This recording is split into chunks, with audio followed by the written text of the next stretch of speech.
Okay, so I've started Navisworks. I've checked my property mapping to make sure that it's what I want it to be. I've also created a bridge link for the data to go across so it knows which estimate to go into. And so now I'm ready to start doing a little bit of takeoff. So I'm going to come here and start on level 1 and go down to walls. And I'm going to just see with the different wall types here, maybe make this a little bigger. And, I'm going to just start with the C2 wall. Why am I starting with that? Because there's enough there that you can actually see something happening here in the list. So make sure I'm on items, come here and expand out my division 9, expand out my wallboard systems. And as I look at the wall type, I want to see what type of wall it is.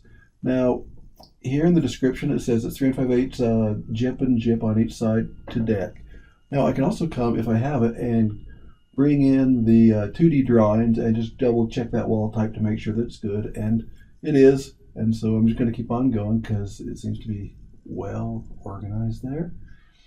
So get this in the right spot, and I'm going to take and drag these over and just drop it on the item in the Sage database. I'm going to bring this over so we can see some more. Now I want to take that model length and put it in the wall length. Want to take that height and drop it into the wall height. Going to generate my passes here. So it generates my quantity there. I come down, I've got the information maps, I can bring the location down and the wall type, put it right there. And now I'm going to change this to automatic. And so it'll remember that for future reference.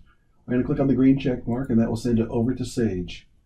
Now I'm going to pause the video and I'm going to take off the rest of the wall types here, and then I'll start it up again in just a minute. Okay, so I've taken off most of the walls here on level 1 that I wanted. I'm going to just hide assigned, and I will slide this over and just see. As you look in the model, you can see there's a bunch of walls gone. Now, I always like to just kind of the first floor of the project, I like to take it off just by dragging and dropping to get a better feel for all the different wall types, to make sure that the model agrees with the 2D documents if I have them, make sure the heights are right, things like that. Once I got a good feel for the project and I want to just do the rest of the takeoff in a faster manner, now since I made all those takeoffs be fully automatic, I can come here and click on the automatic button. It now searches the model for anything that I've already taken off and assigned to fully automatic, and it lists all the objects here. Now I can switch a view so I can just kind of see in terms of my Sage database what the different wall types are, and it looks like there's something I need to be taking care of here, so I can go and expand that out and take care of the problem.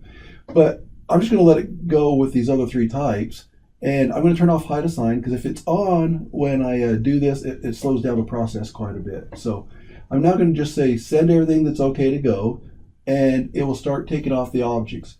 So you can see it's going to take off 860 objects. It's moving fairly fast. It could go slower, could go faster. My computer's a Surface Pro 4 that I'm working on right now, so you kind of get a feel for speed for what that's going. I'm going to pause it just so we don't watch the counter go, and then I'll start it when we're done. Okay, so it's completed doing the 860 items for the takeoff. I click OK here, and I'm not going to worry about that right now for the demo. I'm just going to let that be, and I'm going to go close here, and I'm going to go open up the estimate to see what it looks like. So now that Sage is opened, here's the estimate. It has all the concrete and stuff that we've taken off so far. It's shown here. I'm going to go ahead and combine items and just kind of get a better feel for what's showing here.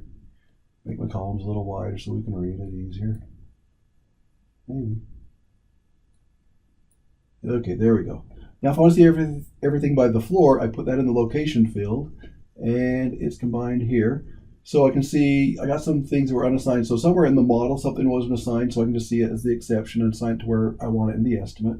And then I can just start looking level by level at all the different takeoffs that the software did for me, and that I verified on the first level to make sure everything was okay. So great way to update it. I can now go in and put pricing in, and that would be a happy day for takeoffs, right? I didn't have to trace so many lines like we've had to in the past. The other thing that we can do now is if I wanted to go back to Navis, I can go back to Navis, and you see all the walls are there. Again, I can click on the hide assigned, and it will hurry and turn those all off. So you can see what's left in the model yet to take off. So anyway, it's a lot quicker takeoff than what we've had in the past. Now I can go find the exceptions and take them one at a time over to see where they fit into the estimate.